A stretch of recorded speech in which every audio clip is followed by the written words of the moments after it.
नमस्कार दोस्तों, मैं सूरज आप सभी का स्वागत करता हूं डीआर गुरुकुल में। यह हमारा SSC CGL PYQ series day 26 video lecture है और आज के इस वीडियो लेक्चर में हम लोग 75 पीवाईक्यू प्रश्नों को कवर करने वाले हैं। और इसी के साथ हम लोग एसएससी सीजीएल 2020 टीयर 1 में पूछे गए सभी शिफ्टों के प्रश्नों को कवर कर लेंगे। तो ये आज के लिए हमारा आखिरी वीडियो लेक्चर होगा, मतलब कि 2020 टीयर 1 एग्ज़ाम के सभी शिफ्टों को लेकर। तो बाकी के और जो मतलब कि 2023 है, 2022 है, तो इन सभी के पीवाईक्यू प्रश्नों को मैं अभी कराऊंगा इसके बाद ही। तो जुड़े रहिए आप लोग हमारे साथ। तो चलिए स्टार्ट करते हैं आज के अपने पहले प्रश्न के साथ। तो यहाँ से हमारा पहला क्वेश्चन है, the constellation called the great bear is made up of how many brightest star. तो महान भालू नामक तारामंडल में कितने सबसे चमकीले तारे होते हैं। तो ग्रेट बियर नामक तारामंडल में कुल 7 सबसे चमकीले तारे होते हैं। ऑप्शन सी आपका करेक्ट आंसर होगा और इसे आप लोग L1 मार्क कर लीजिएगा, ये आपके लेवल 1 का प्रश्न है। ग्रेट बियर तारामंडल में 7 प्रमुख चमकीले तारे होते हैं जिन्हें सप्तऋषि मंडल के रूप में भी जाना जाता है। यह उत्तरी आकाश में सबसे प्रमुख तारामंडलों में से एक है। तो इसका करेक्ट आंसर हो जाएगा ऑप्शन सी 7 ब्राइटेस्ट स्टार। दूसरा प्रश्न है यहाँ से, सेकंड प्रश्न है हमारा, prophet Mohammed founded the faith of Islam in which century. पैगंबर मोहम्मद ने इस्लाम धर्म की स्थापना किस शताब्दी में की थी। तो पैगंबर मोहम्मद ने 7वीं शताब्दी में इस्लाम धर्म की स्थापना की थी। ऑप्शन सी आपका करेक्ट आंसर होगा। इससे आप लोग L1 मार्क कर लीजिएगा, ये आपके लिए लेवल 1 का प्रश्न है। अगर आप लूसेंट के बुक को फॉलो करते हैं तो आपको उसमें यह पॉइंट देखने को मिलेगा कि पैगंबर मोहम्मद ने इस्लाम धर्म की स्थापना 7वीं शताब्दी में सन 610 ईस्वी में की थी, मक्का सऊदी अरब में। उन्होंने इस्लाम के पवित्र ग्रंथ कुरान के संदेशों का भी प्रचार किया था। तो इसका करेक्ट आंसर है आपका 7th सेंचुरी। थर्ड क्वेश्चन है यहाँ से, in which present day state is Meguti temple located. तो मेगुडीज टेम्पल जो है आपका वर्तमान में किस राज्य में स्थित है। तो यह वर्तमान में कर्नाटक राज्य में स्थित है। ऑप्शन सी आपका करेक्ट आंसर होगा, कर्नाटक। इसे आप लोग L1 मार्क कर लीजिएगा क्योंकि यह आपका रिलीजियस प्लेसेस चैप्टर से पूछा गया प्रश्न है। अगर आप पिनेकल के बुक को फॉलो करते हैं, स्ट्रेटेजी की जो थ्योरी बुक है, तो उसमें रिलीजियस प्लेसेस चैप्टर करके दिया है। आप लोग अगर उस चैप्टर को पूरा कवर कर लेंगे तो इन प्रश्नों का उत्तर आप बड़े ही आसानी से दे सकते हैं।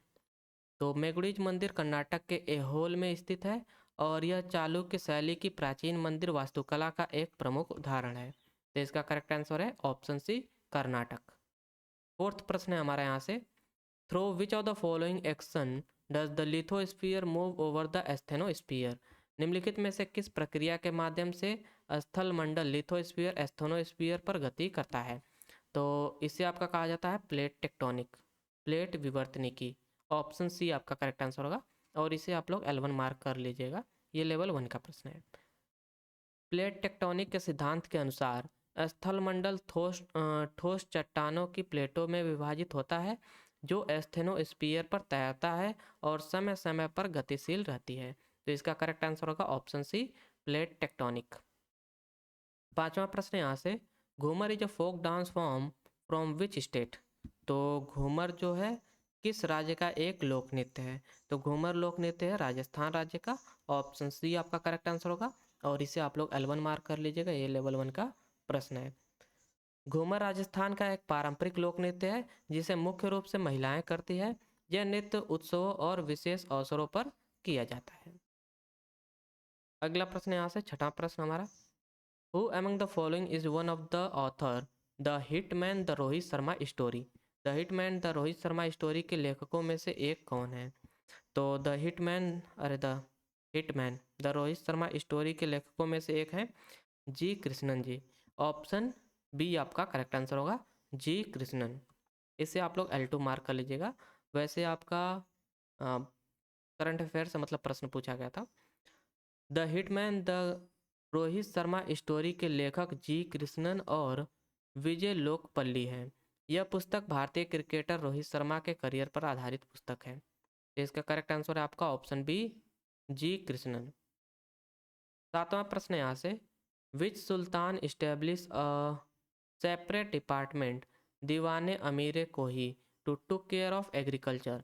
किस सुल्तान ने कृषि प्रबंधन के लिए दीवाने अमीर कोही नामक एक अलग विभाग स्थापित किया था? तो दीवाने अमीर कोही नामक एक अलग विभाग स्थापित किया गया था आपका मोहम्मद बिन तुगलक द्वारा। ऑप्शन सी आपका करेक्ट आंसर होगा और इसे आप लोग 11 मार्क कर लीजिएगा, ये लेवल 1 का प्रश्न है। मोहम्मद बिन तुगलक ने कृषि सुधारों के लिए दीवाने अमीर कोही नामक विभाग की स्थापना की थी ताकि कृषि उत्पादन को बढ़ावा दिया जा सके। 8वां प्रश्न यहाँ से, ARN dash is a natural geohydrological unit of land which collects water and drain it through a common point by a system of streams। एक प्राकृतिक भूजल विज्ञान जो आपका है जियो हाइड्रोलॉजिकल इकाई जो जल को एकत्र करती है और इसे जल धाराओं की प्रणाली के माध्यम से एक सामान्य बिंदु पर निकालती है, उसे क्या कहा जाता है? तो इसे कहा जाता है वाटर शेड, जल संभर। ऑप्शन ए आपका करेक्ट आंसर होगा, इसे आप लोग L2 मार्क कर लीजिएगा, ये आपके लेवल 2 का प्रश्न है। वाटर शेड इसे कहा जाता है जल संभर। जल संभर एक प्राकृतिक भौगोलिक क्षेत्र होता है जो किसी नदी या झील में जल प्रवाह को संचालित करता है।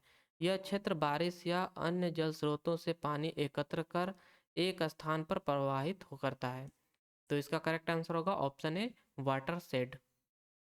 9वां प्रश्न यहाँ से, Who among the following Indian American scientist was appointed as the acting chief of staff of NASA in February 2021? निम्नलिखित में से किस भारतीय अमेरिकी वैज्ञानिक को फरवरी 2021 में नासा के कार्यवाहक प्रमुख के रूप में नियुक्त किया गया था?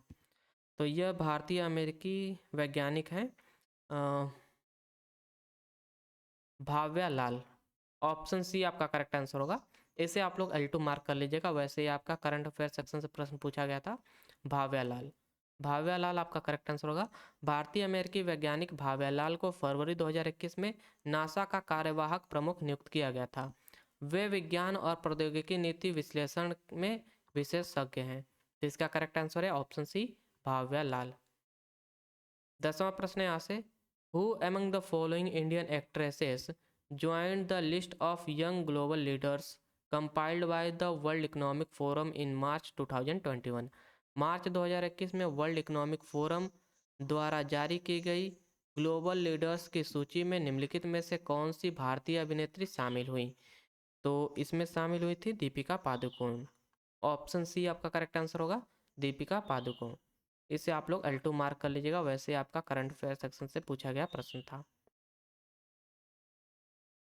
दीपिका पादुकोण को मार्च 2021 में वर्ल्ड इकोनॉमिक्स फोरम की यंग ग्लोबल लीडर्स की सूची में शामिल किया गया था।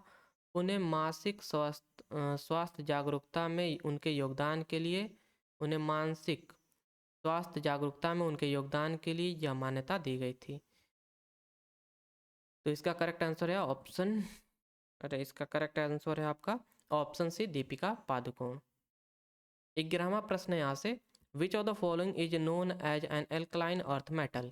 निम्नलिखित में से कौन सा एक क्षारीय मृदा धातु एल्कलाइन अर्थ मेटल के रूप में जाना जाता है? तो यह है आपका मैग्नीशियम। ऑप्शन सी आपका करेक्ट आंसर होगा मैग्नीशियम एक अल्कलाइन अर्थ मेटल है, इसे आप लोग L1 मार्क कर लीजिएगा, ये लेवल 1 का प्रश्न है।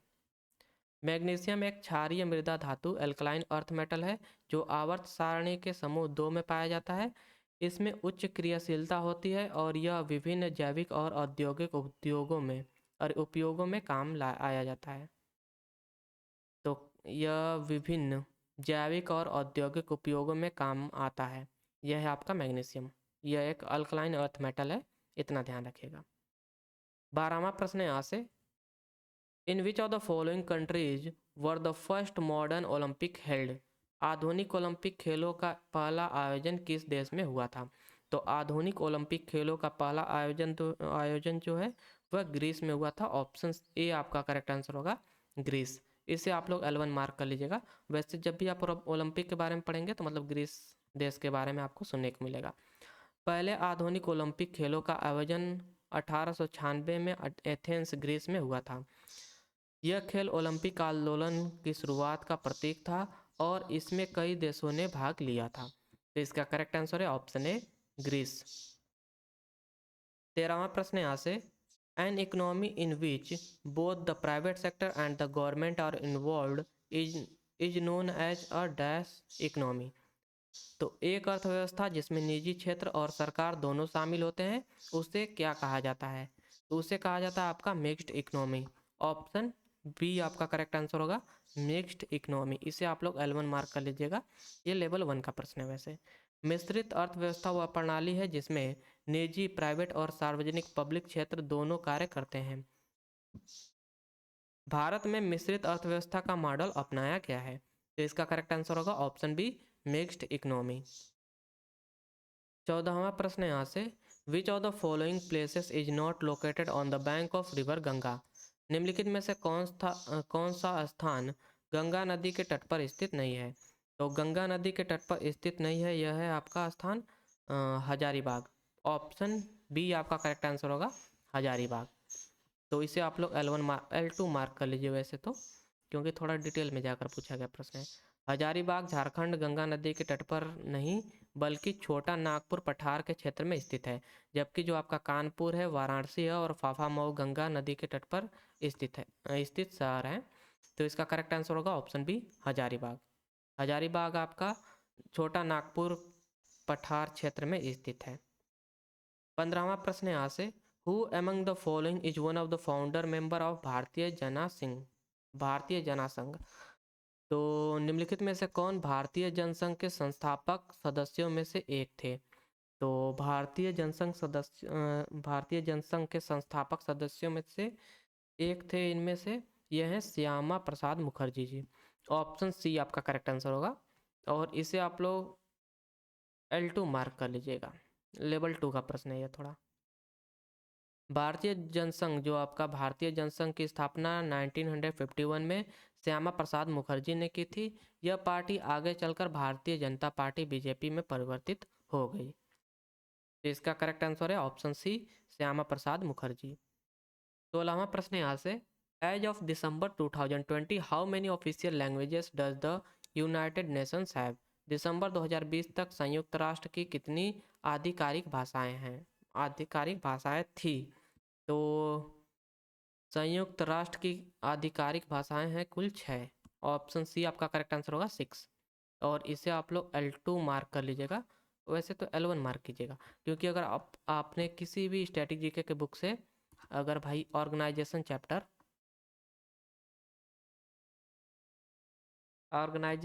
अगर किसी भी स्टैटिक जीके के बुक से पढ़ा होगा तो उसमें UN के बारे में जरूर पढ़ने को आपको मिला होगा, और उसकी भाषाओं के बारे में भी।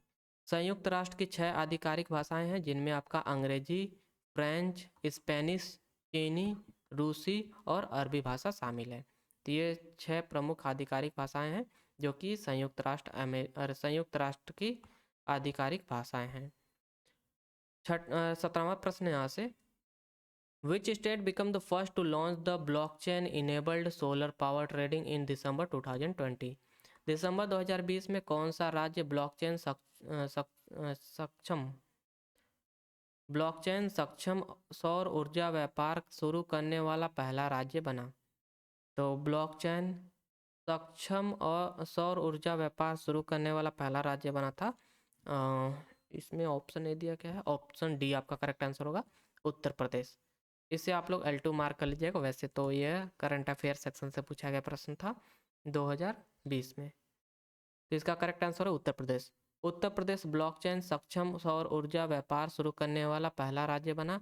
यह नवाचार ऊर्जा क्षेत्र में पारदर्शिता और कुशलता को बढ़ाने के लिए किया गया था। तो इसका करेक्ट आंसर है आपका ऑप्शन डी उत्तर प्रदेश। 18वां प्रश्न है, विच of the following companies announced the launch of India's first virtual e-sport academy। निम्नलिखित में से किस कंपनी ने भारत की पहली वर्चुअल ई स्पोर्ट अकादमी लॉन्च करने की घोषणा की थी? तो यह लॉन्च किया गया था आपका एसएस कंपनी द्वारा। ऑप्शन ए आपका करेक्ट आंसर होगा एसएस, और इसे आप लोग L2 मार्क कर लीजिएगा, ये आपके करंट अफेयर सेक्शन से प्रश्न पूछा गया था 2020 के एग्जाम में। अगला प्रश्न यहाँ से 19वां प्रश्न, who among the following had invaded India in 712 AD। तो निम्नलिखित में से किसने 1712 नहीं, निम्नलिखित में से किसने 712 ईस्वी में भारत पर आक्रमण किया था। तो 712 ईस्वी में भारत पर आक्रमण किया था मोहम्मद बिन कासिम ने। ऑप्शन सी आपका करेक्ट आंसर होगा, मोहम्मद बिन कासिम। इसे आप लोग L2 मार्क कर लीजिएगा, क्योंकि देखने में छोटा प्रश्न है लेकिन थोड़ा टफ प्रश्न है। मोहम्मद बिन कासिम ने 1712 ईस्वी में भारत सिंध क्षेत्र पर आक्रमण किया था। वह उम्मयद खिलाफत का एक सेनापति था और उसने राजा दाहिर को हराकर सिंध पर कब्जा कर लिया था। तो इसका करेक्ट आंसर है ऑप्शन सी, मोहम्मद बिन कासिम, जिसने 1712 ईस्वी में भारत पर आक्रमण किया था। 20वां प्रश्न यहाँ से, dash is an economics scenario where a peculiar combination of low growth and rising inflation led to high unemployment dash, अरे led to high unemployment. Dash एक आर्थिक स्थिति है जिसमें कम वृद्धि दर और बढ़ती मुद्रास्फीति के कारण उच्च बेरोजगारी होती है। तो इसे आपका कहा जाता है स्टे अरे भाई, इससे आपका कहा जाएगा स्टैगफ्लेशन। ऑप्शन सी आपका करेक्ट आंसर होगा, स्थिर मुद्रास्फीति इसे कहा जाता है, और इसे आप लोग L2 मार्क कर लीजिएगा। वैसे स्टैगफ्लेशन एक ऐसी आर्थिक स्थिति होती है जिसमें मुद्रास्फीति इस इन्फ्लेशन बढ़ती है, लेकिन आर्थिक विकास दर जो है इकोनॉमिक ग्रोथ धीमी रहती है, जिससे बेरोजगारी दर अधिक हो जाती है। इसका करेक्ट आंसर है ऑप्शन सी, स्टैगफ्लेशन। 21वां प्रश्न यहाँ से, coulomb per second is equivalent to dash.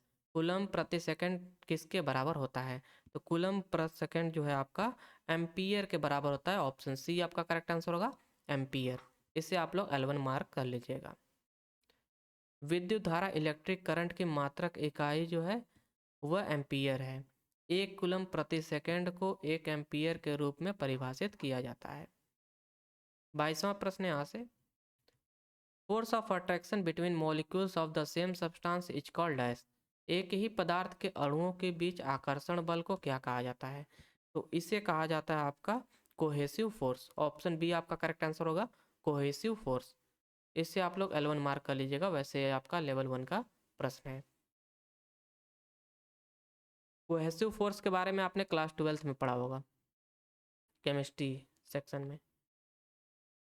जब समान प्रकार के अणु एक दूसरे को आकर्षित करते हैं तो इसे सजीव बल कोहेसिव कहा जाता है, कोहेसिव फोर्स कहा जाता है। जबकि भिन्न पदार्थों के अणुओं के बीच आकर्षण बल को आसंजक बल अडहेसिव फोर्स कहते हैं। इसका करेक्ट आंसर हो जाएगा ऑप्शन बी, कोहेसिव फोर्स। 23वां प्रश्न यहाँ से, who among the following was the first player from the Indian subcontinent to play for an European football club Celtic FC। निम्नलिखित में से कौन भारतीय उपमहाद्वीप से यूरोपीय फुटबॉल क्लब सेल्टिक FC के लिए खेलने वाले पहले खिलाड़ी थे। तो ये खिलाड़ी थे मोहम्मद सलीम। ऑप्शन सी आपका करेक्ट आंसर होगा, मोहम्मद सलीम। इसे आप लोग L2 मार्क कर लीजिएगा, वैसे करंट अफेयर से पूछा गया प्रश्न था। मोहम्मद सलीम पहले भारतीय फुटबॉल खिलाड़ी थे जिन्होंने 1936 में स्कॉटलैंड के सेल्टिक FC क्लब के लिए खेला था। तो इसका करेक्ट आंसर है ऑप्शन सी, मोहम्मद सलीम। 24वां प्रश्न यहाँ से, Thullal is a solo satiric Thullal is a solo satiric dance form belonging to the state of dash. Thullal एक एकल व्यंग्यात्मक नृत्य शैली है जो किस राज्य से संबंधित है। तो थुल्लल आपका एक फोक डांस है, तो यह संबंधित है आपका केरल राज्य से। ऑप्शन बी आपका करेक्ट आंसर होगा, और इसे आप लोग L1 मार्क कर लीजिएगा। यह लेवल 1 का प्रश्न है। थुल्लल केरल की एक पारंपरिक नृत्य शैली है जिसे कुंचन कुंचन नाम्बियार जो आपका है ने विकसित किया था। थुल्लल नृत्य को कुंचन नाम्बियार ने विकसित किया था। यह व्यंग और हास्य से भरपूर होता है और इसे एकल कलाकार प्रस्तुत करता है। तो इसका करेक्ट आंसर होगा ऑप्शन बी, थुल्लल नृत्य आपका केरल का एक प्रसिद्ध लोक नृत्य है। 25वां प्रश्न यहाँ से, dash is a sessile animal that relies upon its relationship with the plants like algae to build the largest structure of the biological origin on earth. डयास एक स्थितिजीवी प्राणी है जो शैवाल जैसे पौधों के साथ संबंध बनाकर पृथ्वी पर सबसे बड़े जैविक संरचनाओं का निर्माण करता है। तो इसे आपका कहा जाता है कोरल, प्रवाल। ऑप्शन सी आपका करेक्ट आंसर होगा और इसे आप लोग L1 ही मार्क कीजिएगा, लेवल 1 का ही प्रश्न होगा। प्रवाल एक स्थितिजीवी समुद्री जीव है जो शैवाल एल्गे के साथ सहजीवी संबंध बनाकर प्रवाल भित्तियों कोरल रीफ का निर्माण करता है। यह पृथ्वी पर सबसे बड़े जैविक संरचनाएं हैं कोरल रीफ। तो इसका करेक्ट आंसर है ऑप्शन सी कोरल। अगले शिफ्ट का यहाँ से पहला प्रश्न क्या है? Who is the author of the book Sea of Poppies? तो पुस्तक सी ऑफ पॉपीज के लेखक कौन है? तो पुस्तक सी ऑफ पॉपीज के लेखक का नाम था अमिताभ घोष। ऑप्शन सी आपका करेक्ट आंसर होगा अमिताभ घोष। इसे आप लोग L1 मार्क कीजिएगा क्योंकि ये बहुत ही फेमस पुस्तक थी और इससे संबंधित बहुत सारे प्रश्न मतलब कि हर एग्जाम में पूछे गए, हर प्रकार के एग्जाम में पूछे गए थे। सी ऑफ पॉपीज एक ऐतिहासिक उपन्यास है जिससे प्रसिद्ध भारतीय लेखक अमिताभ घोष ने लिखा है। यह उपन्यास 2008 में प्रकाशित हुआ था और इसे इबिस ट्रायोलॉजी की पहली कड़ी माना जाता है।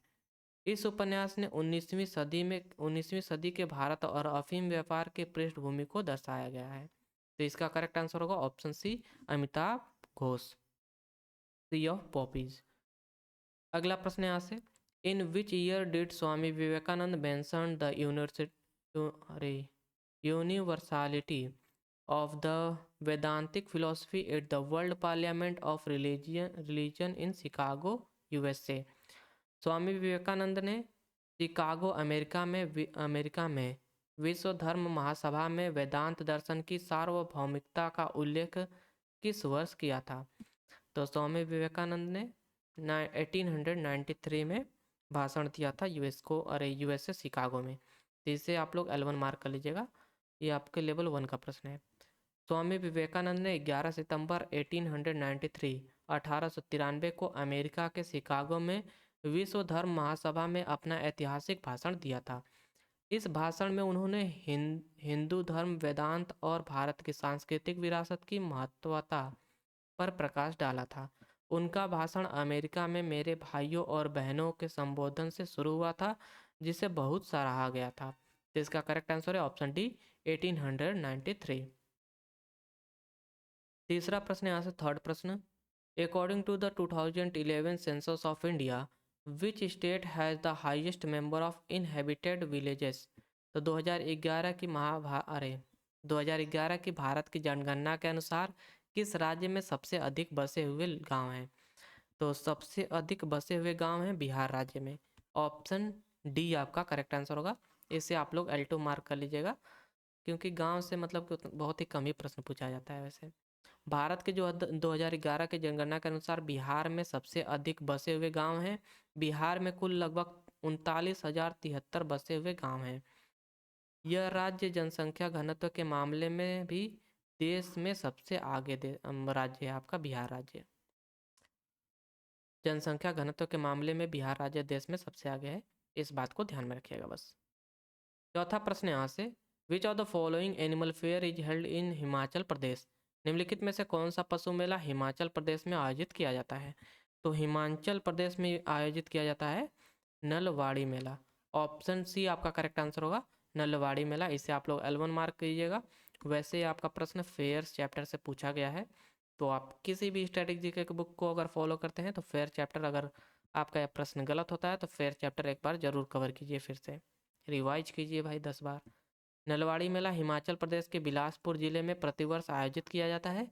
यह मेला मुख्य रूप से पशु व्यापार से जुड़ा हुआ होता है, जहां किसान और व्यापारी विभिन्न पशुओं को खरीदने और बेचने के लिए एकत्र होते हैं। यह मेला हिमाचल प्रदेश की ग्रामीण संस्कृति और पारंपरिक व्यवसाय को बढ़ावा देता है। तो इसका करेक्ट आंसर होगा नलवाड़ी मेला। पांचवा प्रश्न है, विच of the following is another name for marsh gas?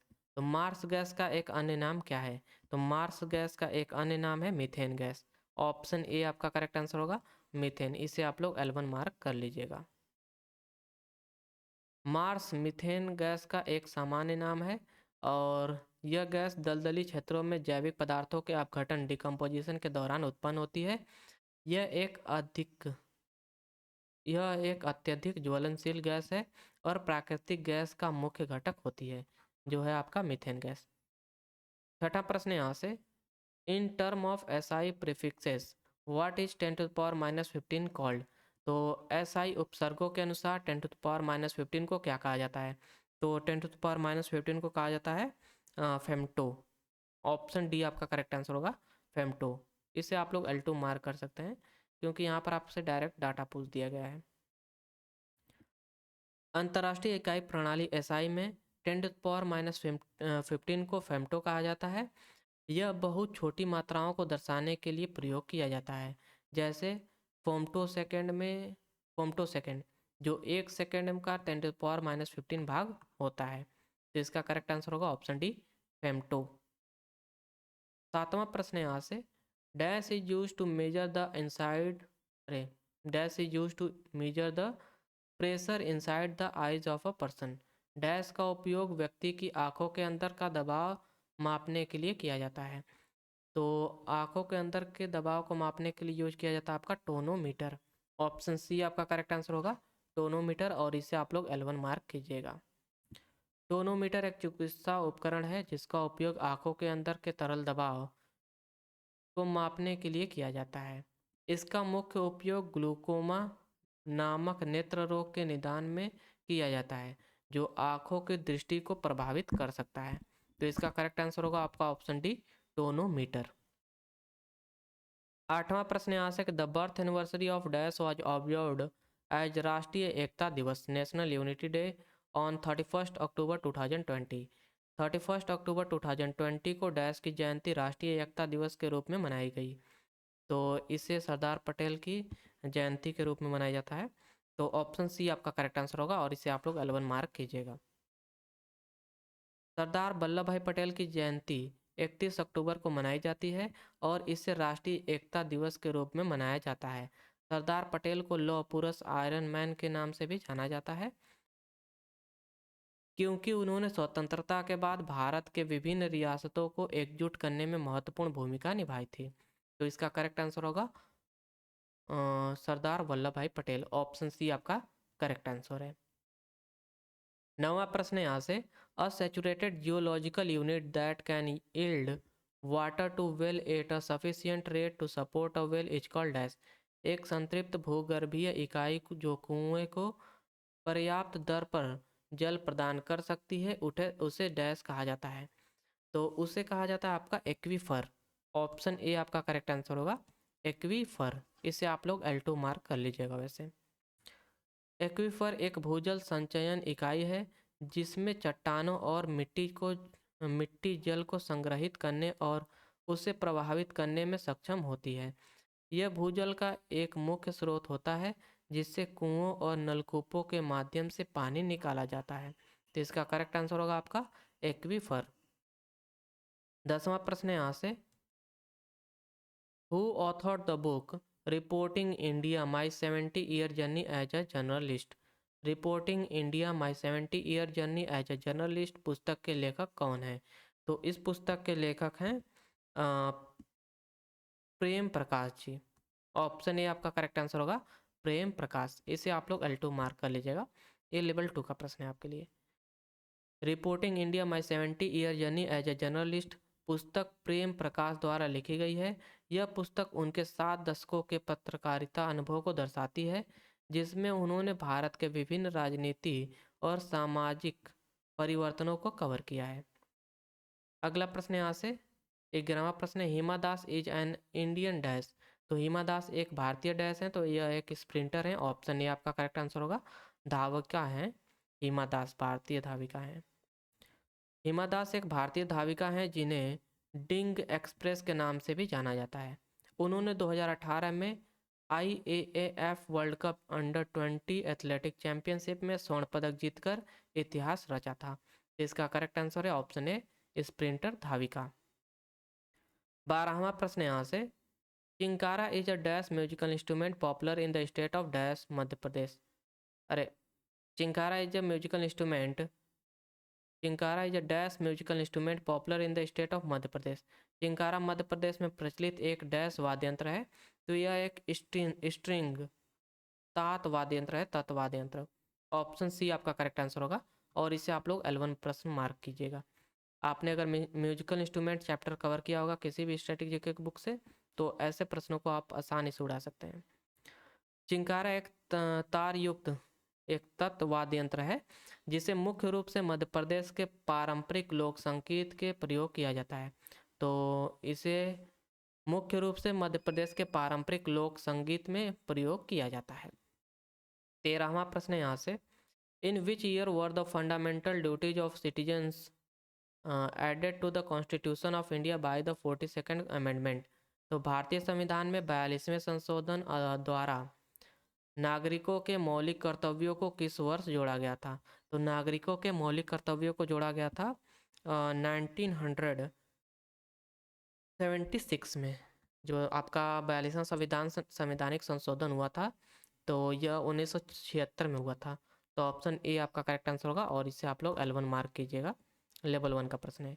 भारतीय संविधान में मौलिक कर्तव्यों को 42वें संवैधानिक संशोधन अधिनियम 1976 के माध्यम से जोड़ा गया था। इसे तत्कालीन प्रधानमंत्री इंदिरा गांधी के कार्यकाल में शामिल किया गया था और भारतीय नागरिकों के कर्तव्यों को निर्धारित करने के लिए अनुच्छेद 51A जोड़ा गया था। तो इसका करेक्ट आंसर है आपका ऑप्शन ए 1976। 14वां प्रश्न यहाँ से, who founded Vikramshila university and revived Nalanda university. Vikramshila विश्वविद्यालय की स्थापना किसने की और नालंदा विश्वविद्यालय को पुनर्जीवित किसने किया था। तो यह कार्य किया गया था धर्मपाला द्वारा। धर्मपाल, ऑप्शन ए आपका करेक्ट आंसर होगा धर्मपाल और इसे आप लोग L1 मार्क कर लीजिएगा। ये आपके लिए लेवल 1 का प्रश्न होगा क्योंकि प्रश्न बहुत ज़्यादा रिपीट होता रहता है। पाल वंश के शासक धर्मपाल ने विक्रमशिला विश्वविद्यालय की स्थापना की थी और नालंदा विश्वविद्यालय को पुनर्जीवित किया था।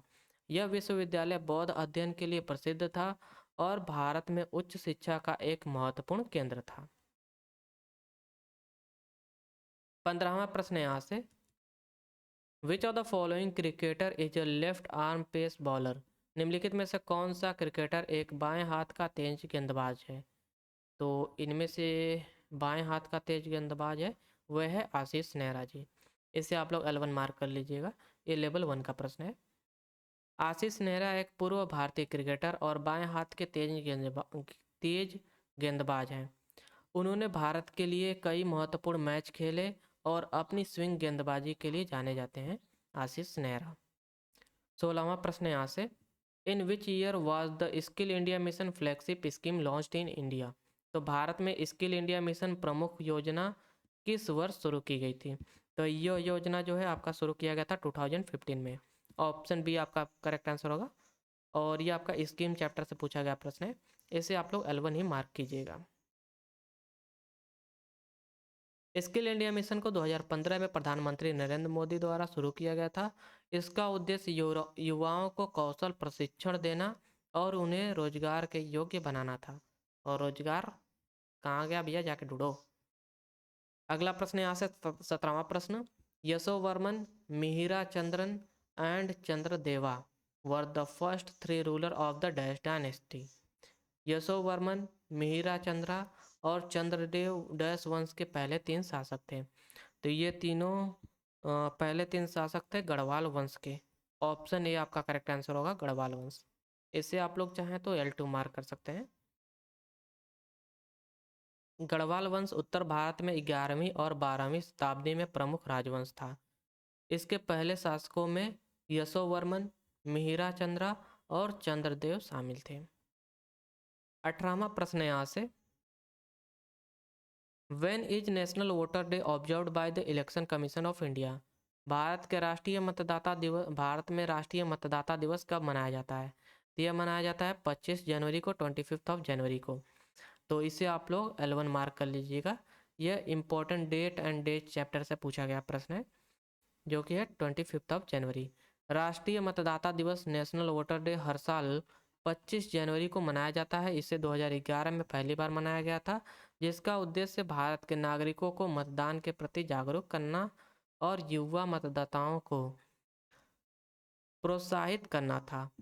इस दिन की शुरुआत भारत के निर्वाचन आयोग इलेक्शन कमीशन ऑफ इंडिया की स्थापना दिवस के रूप में की गई थी। तो इसका करेक्ट आंसर होगा आपका ऑप्शन बी 25 जनवरी। अगला प्रश्न यहाँ से हमारा वह है 19th प्रश्न। अच्छा हाँ, वोटिंग से भाई हमें एक चीज़ याद आई ना कि वोटिंग में जैसे क्या होता है कि जब मैं भाई 18 साल का हुआ था तो मैं बड़ा ही कंफ्यूज रहता था कि भाई कि किसको वोट करना चाहिए, मतलब किसको वोट देना चाहिए या फिर किसको ना दे वोट।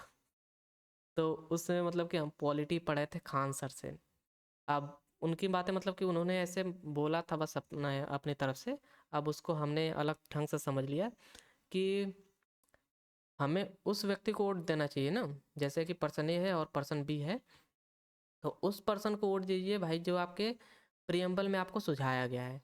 अब प्रियम्बल में क्या सुझाया गया है कि जो क्या कहते हैं कि जो भारतीयों की मतलब जो सभी व्यक्तियों के बीच एकता के भाव बनाए रखे, जो इक्वेलिटी को माने, जो मतलब कि क्या कहते हैं भाई और मतलब बंधुता बढ़ाए, लड़ाई ना करवाए भाई, मतलब दंगा फसाद ना कराए, ऐसे नेताओं को सिलेक्ट करना चाहिए। अब हमारे हिसाब से मतलब या आप लोगों के हिसाब से होगा कि भाई ऐसा तो कोई नेता ही नहीं है, तो भाई उसके लिए नोटा है ना, नोटा दबाइए, सीधा नोटा दबाइए, घर आइए। चलिए अगले प्रश्न पे चलते हैं हम लोग। According to the 2011 census of India which of the following is the second most populous state in the country. भारत के 2011 की जनगणना के अनुसार निम्नलिखित में से कौन सा राज्य देश में जनसंख्या की दृष्टि से दूसरा सबसे बड़ा राज्य है। तो देश में जनसंख्या की दृष्टि से दूसरा सबसे बड़ा राज्य है वह है महाराष्ट्र। ऑप्शन बी आपका करेक्ट आंसर होगा। और इसे आप लोग L1 मार्क कीजिएगा क्योंकि सेंसस सेंसस के हर एक पॉइंट मतलब कि आपको रटा हुआ होना चाहिए। 5 ईयर प्लान के हर एक पॉइंट्स रटे हुए होने चाहिए। तो अगर आपको ये चीज़ें याद नहीं है तो प्लीज़ रिवाइज करते रहिए। 2011 की जनगणना के अनुसार उत्तर प्रदेश सबसे अधिक जनसंख्या वाला राज्य था, जबकि महाराष्ट्र दूसरा सबसे अधिक जनसंख्या वाला राज्य था। महाराष्ट्र की जनसंख्या जो है वह है 11.23 करोड़। तो इसका करेक्ट आंसर है ऑप्शन बी महाराष्ट्र। 20वां प्रश्न यहाँ से, Ghiyasuddin Tughlaq was the governor of dash during the reign of Alauddin Khilji. तो गियासुद्दीन तुगलक अलाउद्दीन खिलजी के शासनकाल के दौरान डैश का गवर्नर था। तो यह गवर्नर था आपका पंजाब राज्य का। ऑप्शन डी आपका करेक्ट आंसर होगा पंजाब। और इसे आप लोग L1 मार्क कीजिएगा, L2 नहीं, L1। गयासुद्दीन तुगलक जो बाद में तुगलक वंश का संस्थापक बना, अलाउद्दीन खिलजी के शासनकाल के दौरान पंजाब का गवर्नर था। उसने दिल्ली सल्तनत की रक्षा के लिए कई सैन्य अभियानों का नेतृत्व किया और 320 में दिल्ली की गद्दी संभाली। तो ऑप्शन डी आपका करेक्ट आंसर है पंजाब। 21वां प्रश्न यहाँ से, in November 2020 the Reserve Bank of India became the first central bank in the world to have more than 1 million follower on the dash. तो नवंबर 2020 में भारतीय रिजर्व बैंक दुनिया का पहला केंद्रीय बैंक बना जिसके पास 1 मिलियन से अधिक फॉलोअर्स डैश पर हैं। तो जिसके पास 1 मिलियन से अधिक फॉलोअर ट्विटर पर हैं। ऑप्शन डी आपका करेक्ट आंसर होगा। वैसे तो अभी है एक्स हो गया है, तो ऑप्शन डी ही आपका करेक्ट आंसर है। और इसे आप लोग L1 मार्क नहीं L2 मार्क कीजिएगा क्योंकि ये आपका करंट अफेयर सेक्शन से प्रश्न पूछा गया था। नवंबर 2020 में भारतीय रिजर्व बैंक RBI ट्विटर पर 1 मिलियन 10 लाख से अधिक फॉलोअर प्राप्त करने वाला पहला केंद्रीय बैंक बन गया। अगला प्रश्न यहाँ से 22वां प्रश्न, what is the term for proportionate saving in cost gained by an increase level of production. उत्पादन के उच्च स्तर के कारण लागत में अनुपातिक बचत को क्या कहा जाता है। तो इसे कहा जाता है आपका economy of scale, economies of scale. Option B आपका करेक्ट आंसर होगा इकोनॉमीज ऑफ स्केल। इसे आप लोग L2 मार्क कीजिएगा। जब किसी वस्तु का उत्पादन बढ़ता है तो प्रति यूनिट उत्पादन लागत कम हो जाती है। इस आर्थिक सिद्धांत को पैमाने की अर्थव्यवस्थाएं इकोनॉमीज ऑफ स्केल कहा जाता है। यह उत्पादन दक्षता में वृद्धि और संसाधनों के कुशल उपयोग के कारण होता है। 23वां प्रश्न है यहाँ से, who was appointed as the chairman of the Somnath temple trust in Gujarat in January 2021। जनवरी 2021 में गुजरात में सोमनाथ मंदिर ट्रस्ट का अध्यक्ष किसे नियुक्त किया गया था? तो सोमनाथ मंदिर ट्रस्ट का अध्यक्ष नियुक्त किया गया था इसमें भाई कौन कौन ऑप्शन में है? अच्छा, नरेंद्र मोदी। ऑप्शन डी आपका करेक्ट आंसर होगा। पीएम नरेंद्र मोदी को नियुक्त किया गया था। तो इसका करेक्ट, इससे आप लोग L1 मार्क कीजिएगा और इसका करेक्ट आंसर होगा ऑप्शन डी, नरेंद्र मोदी। जनवरी 2021 में प्रधानमंत्री नरेंद्र मोदी को सोमनाथ मंदिर ट्रस्ट का अध्यक्ष नियुक्त किया गया था। यह ट्रस्ट गुजरात के प्रसिद्ध सोमनाथ मंदिर के प्रबंधन और रख रखाव का कार्य करता है। 24वां प्रश्न यहाँ से, who develop the polio vaccine? Polio vaccine किसने विकसित की? तो पोलियो वैक्सीन विकसित की थी जोनास सॉल्क ने। ऑप्शन बी आपका करेक्ट आंसर होगा, जोनास सॉल्क। और इसका अरे इसे आप लोग L1 मार्क कर लीजिएगा। डॉक्टर जोनास सॉल्क ने 1950 के दशक में पोलियो वैक्सीन विकसित की थी और यह वैक्सीन पोलियो वायरस के खिलाफ पहली सफल टीका था और इससे लाखों लोगों को इस बीमारी से बचाया गया था। 25वां प्रश्न आपका है यहाँ से, which of the following is the common name of natural admixture mineral of zinc carbonate and hydrous zinc silicate? निम्नलिखित में से कौन सा खनिज जस्ता कार्बोनेट और हाइड्रस जस्ता सिलिकेट का प्राकृतिक मिश्रण है? तो इसे आपका कैलेमाइन कहा जाता है। यह है आपका कैलेमाइन। इसे वैसे L2 मार्क कर लीजिएगा आप लोग, लेवल 2 का प्रश्न है यह। कैलेमाइन एक प्राकृतिक खनिज मिश्रण होता है। कैलेमाइन एक प्राकृतिक खनिज मिश्रण होता है जिसमें जिंक कार्बोनेट और हाइड्रस जिंक सिलिकेट पाया जाता है। इसका उपयोग त्वचा संबंधित समस्याओं के उपचार में किया जाता है, जैसे कि खुजली और जलन को कम करने के लिए, और यह होता है आपका कैलेमाइन लोशन। अगले शिफ्ट का पहला प्रश्न यहाँ से स्टार्ट होता है कि विच of the following pair of cities become a part of UNESCO creative cities network इन 2019? निम्नलिखित में से कौन सा शहरों की जोड़ी कौन से शहरों की जोड़ी 2019 में यूनेस्को के क्रिएटिव सिटीज नेटवर्क का हिस्सा बनी थी? तो यह सिटीज थी मुंबई और हैदराबाद। ऑप्शन बी आपका करेक्ट आंसर होगा और इसे आप लोग L2 मार्क कर लीजिएगा। वैसे आपका प्रश्न करंट अफेयर सेक्शन से पूछा गया प्रश्न था। मुंबई एंड हैदराबाद इसका करेक्ट आंसर है। 2019 में फिल्म श्रेणी 2019 में फिल्म मुंबई को फिल्म श्रेणी और हैदराबाद को गैस्ट्रोनॉमी खान पान श्रेणी में यूनेस्को के क्रिएटिव सिटीज नेटवर्क में आपका शामिल किया गया था। तो मुंबई एंड हैदराबाद आपका करेक्ट आंसर है। सेकंड प्रश्न यहाँ से, in which of the following year did the Kakori conspiracy case takes place? निम्नलिखित में से किस वर्ष काकोरी षड्यंत्र केस हुआ था? तो काकोरी षड्यंत्र केस जो है यह हुआ था 1925 में। ऑप्शन बी आपका करेक्ट आंसर होगा 1925। इसे आप लोग L1 मार्क कीजिएगा, ये लेवल 1 का प्रश्न है। काकोरी षड्यंत्र केस 9 अगस्त 1925 को हुआ था जब हिंदुस्तान रिपब्लिकन एसोसिएशन के क्रांतिकारियों ने सरकारी खजाने को लूटने के लिए एक ट्रेन पर हमला किया था। तो इसका करेक्ट आंसर है ऑप्शन बी 1925। थर्ड प्रश्न यहाँ से, who among the following was appointed as the chairman of the telecom equipment and services export promotion council in January 2021? जनवरी 2021 में दूरसंचार उपकरण और सेवा निर्यात संवर्धन परिषद के अध्यक्ष के रूप में किसे नियुक्त किया गया था? तो यह नियुक्त किया गया था संदीप अग्रवाल को। ऑप्शन बी आपका करेक्ट आंसर होगा संदीप अग्रवाल। इसे आप लोग L2 मार्क कीजिएगा क्योंकि आपके करंट अफेयर सेक्शन से प्रश्न पूछा गया था और ये रिपीट होगा नहीं आने वाले एग्जाम्स में। संदीप अग्रवाल को जनवरी 2021 में टीईपीसी के अध्यक्ष के रूप में नियुक्त किया गया था, जो भारत में दूरसंचार निर्यात को बढ़ावा देने का कार्य करता है।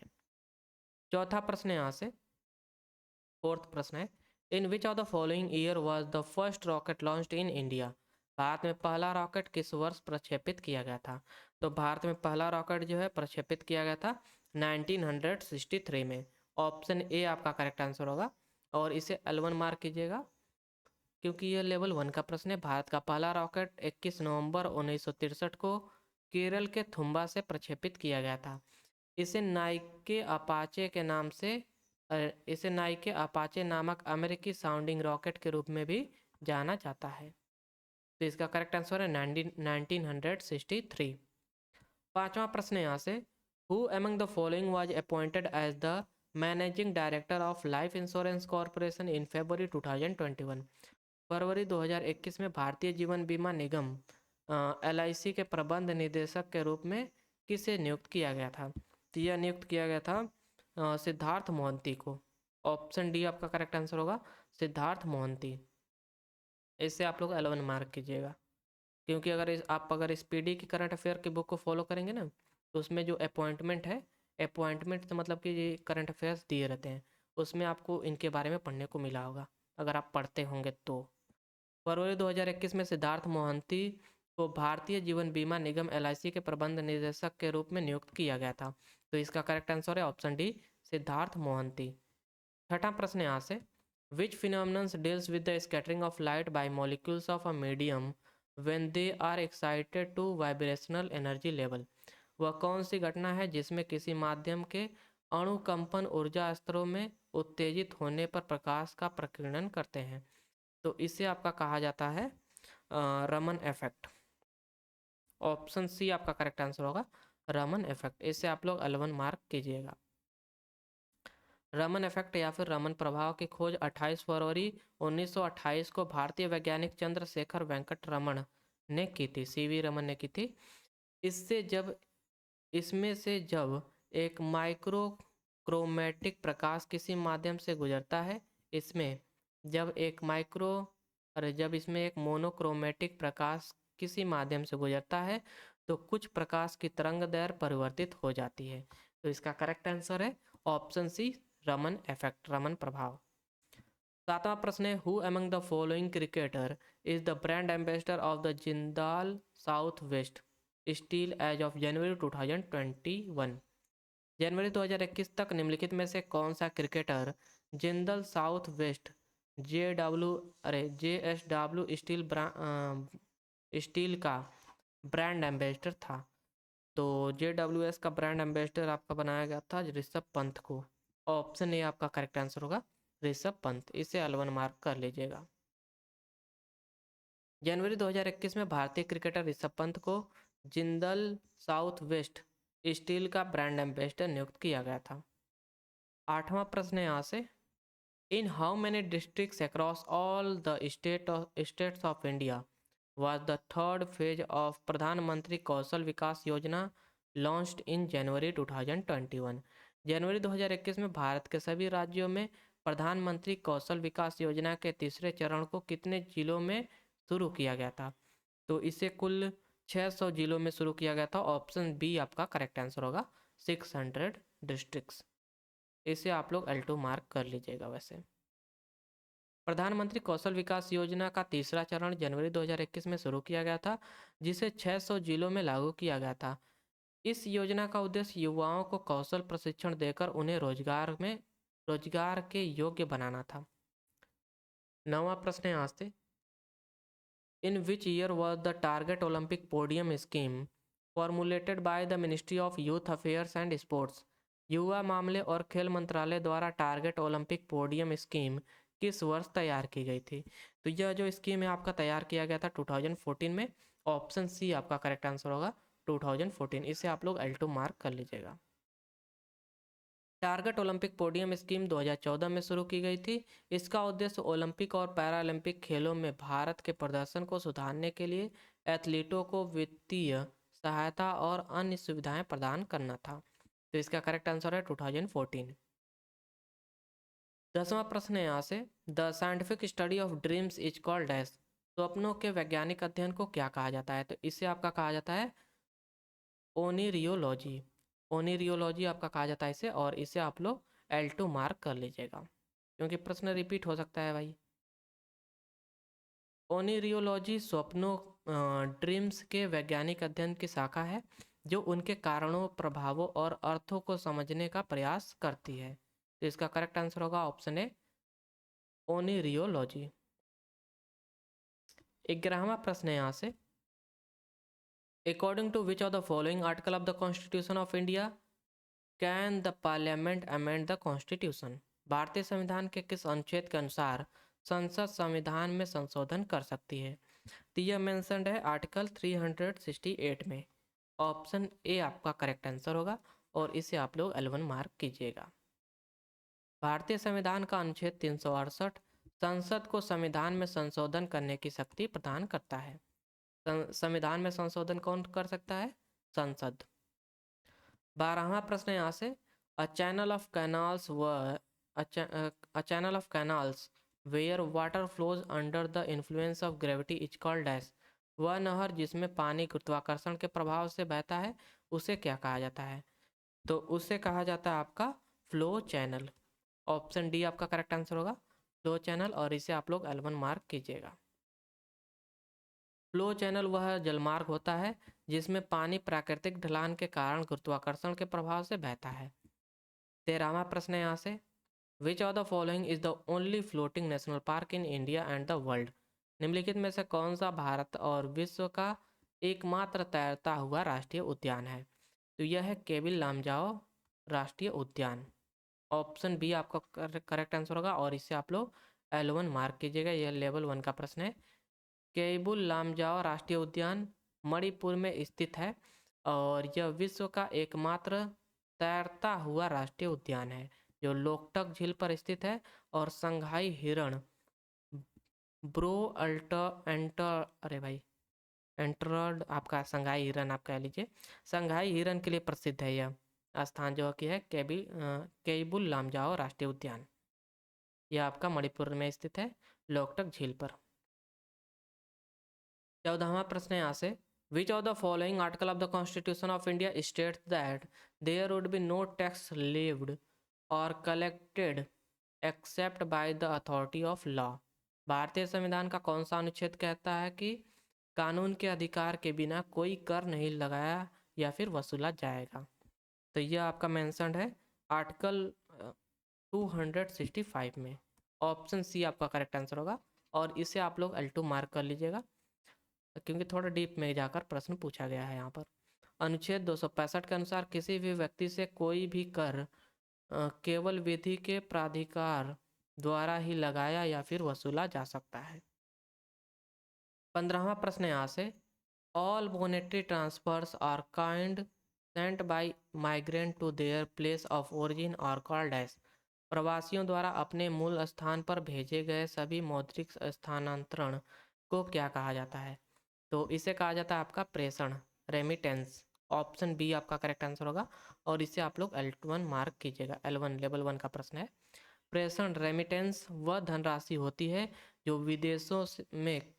जो विदेशों में काम कर रहे लोग अपने परिवार और मूल देश में भेजते हैं, उसे आपका रेमिटेंस कहा जाता है।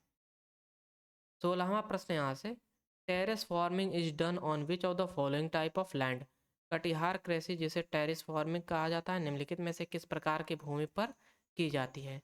तो इसे पहाड़ी स्थानों पर किया जाता है, हिली एरिया में यह खेती होती है आपका। तो इसका करेक्ट आंसर होगा ऑप्शन सी। टेरेस फार्मिंग एक कृषि तकनीक है जिसमें पहाड़ी ढलानों पर सीढ़ीदार खेत बनाए जाते हैं ताकि मृदा अपरदन को रोका जा सके और पानी का अधिकतम उपयोग किया जा सके। यह तकनीक विशेष रूप से पहाड़ी और पर्वतीय क्षेत्रों में उपयोग की जाती है।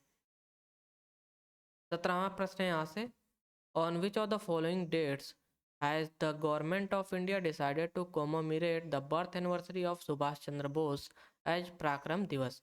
भारत सरकार ने नेताजी सुभाष चंद्र बोस की जयंती को पराक्रम दिवस के रूप में मनाने का निर्णय किस तिथि को लिया था? तो यह निर्णय भारत सरकार ने लिया था 23 जनवरी को। ऑप्शन डी आपका करेक्ट आंसर होगा 23 जनवरी। इससे आप लोग L2 मार्क कर लीजिएगा। भारत सरकार ने नेताजी सुभाष चंद्र बोस की जयंती 23 जनवरी को पराक्रम दिवस के रूप में मनाने का निर्णय 2021 में लिया था। ताकि उनकी देशभक्ति और साहस को सम्मान दिया जा सके। 18वां प्रश्न यहाँ से, the periodic law as we know it today owes its development to dash. वर्तमान में प्रचलित आवर्त नियम पीरियोडिक लॉ का विकास किसके द्वारा किया गया था? तो पीरियोडिक लॉ का निर्माण किया गया था, विकास किया गया था दिमित्री मेंडलीव द्वारा। ऑप्शन डी आपका करेक्ट आंसर होगा, दिमित्री मेंडलीव, और इसे आप लोग L1 मार्क कर लीजिएगा। दिमित्री मेंडलीव ने 1869 में 1869 में आवर्त सारणी पीरियोडिक टेबल का निर्माण किया और उन्होंने आवर्त नियम पीरियोडिक लॉ को प्रतिपादित किया। इसमें तत्वों को उनके परमाणु द्रव्यमान और गुणधर्मों के आधार पर व्यवस्थित किया गया था। ऑप्शन आपका करेक्ट आंसर है वो है डी, डिमित्री मेंडलीव। 19वां प्रश्न यहाँ से, who wrote Samudragupta's prashasti, a eulogy written in the form of poetry और prose usually by court poet at Allahabad. Samudragupta की प्रशस्ति, जो आमतौर पर दरबारी कवियों द्वारा लिखी गई एक स्तुति होती है, इलाहाबाद में किसने लिखी थी? तो इलाहाबाद में लिखा था हरिसेन ने। ऑप्शन बी आपका करेक्ट आंसर होगा, हरिसेन। और हरिसेन एक कोर्ट पोएट था आपका समुद्रगुप्त का, तो इसका करेक्ट आंसर हो जाएगा ऑप्शन बी। हरिसेन समुद्रगुप्त के दरबारी कवि थे। उन्होंने इलाहाबाद प्रशस्ति की रचना की थी और जिसमें उन्होंने समुद्रगुप्त की वीरता और विजय अभियानों का वर्णन किया था। तो इसका करेक्ट आंसर है ऑप्शन बी, हरिसेन। 20वां प्रश्न यहाँ से, which of the following gases is naturally formed via the anaerobic decaying of phosphorus containing organic matters. निम्नलिखित में से कौन सी गैस फॉस्फोरस युक्त जैविक पदार्थों के अवायवीय अपघटन से स्वाभाविक रूप से बनती है? तो यह गैस होती है फॉस्फीन गैस। ऑप्शन सी आपका करेक्ट आंसर होगा, फॉस्फीन गैस, और इसे आप लोग L2 मार्क कर लीजिएगा। फॉस्फीन PH3 एक जहरीली गैस है जो फॉस्फोरस युक्त जैविक पदार्थों के अवायवीय अनएरोबिक अपघटन से बनती है। यह दलदली क्षेत्रों में पाई जाती है और अक्सर रहस्यमयी रोशनी विलो द विस्प के रूप में देखी जाती है। तो इसका करेक्ट आंसर है ऑप्शन सी, फॉस्फीन। 21वां प्रश्न यहाँ से कि who among the following authored poverty and un British rule in India. निम्नलिखित में से किसने poverty and un British rule in India पुस्तक लिखी है? तो इस पुस्तक के रचयिता हैं दादा भाई नौरोजी जी। दादा भाई नौरोजी, ऑप्शन बी आपका करेक्ट आंसर होगा, दादा भाई नौरोजी ऑथर हैं poverty and un British rule in India पुस्तक के। तो इसे आप लोग L1 मार्क कर लीजिएगा। ये बुक्स एंड ऑथर चैप्टर से पूछा गया प्रश्न है। 22वां प्रश्न यहाँ से कि who among the following was appointed as the first women chairperson of BCC broadcasting content complaint council by IBF Indian broadcasting foundation. निम्नलिखित में से किसे भारतीय प्रसारण फाउंडेशन द्वारा प्रसारण सामग्री शिकायत परिषद की पहली महिला अध्यक्ष नियुक्त किया गया? तो यह नियुक्त किया गया था गीता मित्तल जी को। ऑप्शन डी आपका करेक्ट आंसर होगा, गीता मित्तल, और इसे आप लोग L1 मार्क कर लीजिएगा। ये आपके करंट अफेयर सेक्शन से पूछा गया प्रश्न था। 2021 में न्यायमूर्ति गीता मित्तल को BCC की पहली महिला अध्यक्ष नियुक्त किया गया था। तो इसका करेक्ट आंसर होगा ऑप्शन डी, गीता मित्तल। 23वां प्रश्न है, the Hemis festival is celebrated in Ladakh on 10th day of the Tibetan lunar month, to which of the following lord is the festival dedicated. Hemis महोत्सव लद्दाख में तिब्बत चंद्र कैलेंडर के 10वें दिन मनाया जाता है। यह त्यौहार किस देवता को समर्पित होता है? तो हेमिस त्यौहार जो है यह समर्पित होता है भगवान पद्म संभव को, लॉर्ड पद्म संभव। ऑप्शन बी आपका करेक्ट आंसर होगा। इससे आप लोग L2 मार्क कर लीजिएगा, क्योंकि देखिए फेस्टिवल दिया है उसके बारे में बताया कि ये एसोसिएटेड है आपका लद्दाख राज्य से, लद्दाख राज्य में मनाया जाता है। उसके बाद आपसे पूछ दिया गया है कि किस भगवान से संबंधित है, तो थोड़ा सा मतलब आपको आपके लिए टफ प्रश्न होगा।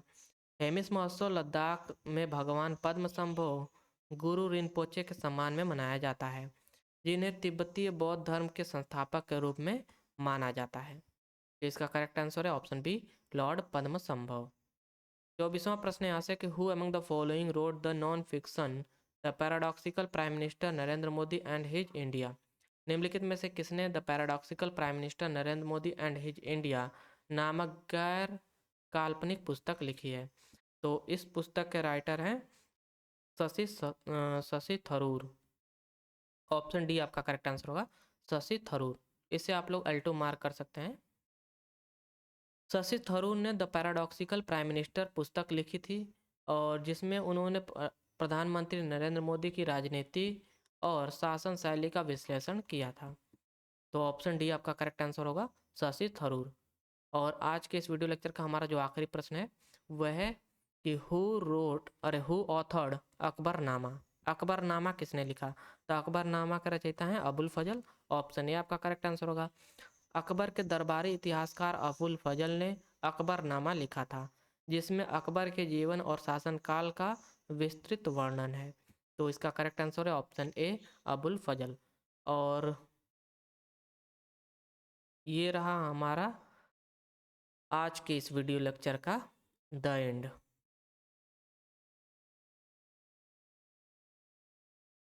और इस द एंड के साथ हमने 2020 में पूछे गए एक टोटल 21 शिफ्ट जो है टोटल 21 शिफ्ट 21 शिफ्ट, इन सभी के जनरल अवेयरनेस सेक्शन के PYQ प्रश्नों को हमने कवर किया है इस वीडियो लेक्चर के साथ। तो आप लोग अगर पिछले वीडियो लेक्चर्स को अभी तक नहीं कवर किए हैं तो प्लीज़ कवर कर लीजिए, फिर वेट कीजिए अगले जो PYQs हैं 2022 के और 2021 के 2023 के। तो चलिए आज के इस वीडियो लेक्चर को यहीं पर समाप्त करते हैं। Thank you for watching, have a nice day.